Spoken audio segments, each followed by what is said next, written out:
আলহামদুলিল্লাহ, নিজের হাতে আমাদের রোপণ করা দেখতে পাচ্ছেন যে শীতকালীন সবজি মূলা শাক রয়েছে আনাসকপি, ধনিয়া, আরও রয়েছে পালং শাক।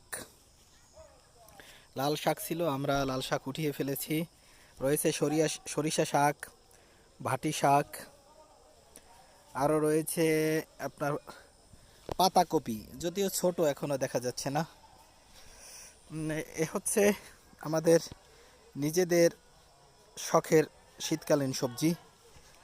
দেখেন কি চমৎকার সুন্দর করে এখন পর্যন্ত গাছগুলো ছোট, মাশাআল্লাহ, অত্যন্ত সুন্দরভাবে এই সবজিগুলো বেড়ে উঠছে। জি, আসসালামু আলাইকুম রহমতুল্লাহ। আলহামদুলিল্লাহ, নিজের হাতে আমাদের রোপণ করা দেখতে পাচ্ছেন যে শীতকালীন সবজি মূলা শাক রয়েছে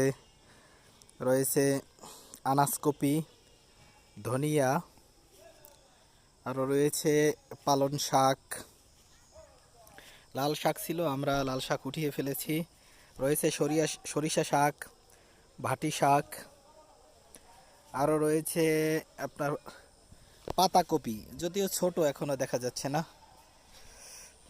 এ হচ্ছে আমাদের নিজেদের শখের শীতকালীন সবজি। দেখেন কি চমৎকার সুন্দর করে এখন পর্যন্ত গাছগুলো ছোট, মাশাআল্লাহ, অত্যন্ত সুন্দরভাবে এই সবজিগুলো বেড়ে উঠছে। জি, আসসালামু আলাইকুম রহমতুল্লাহ।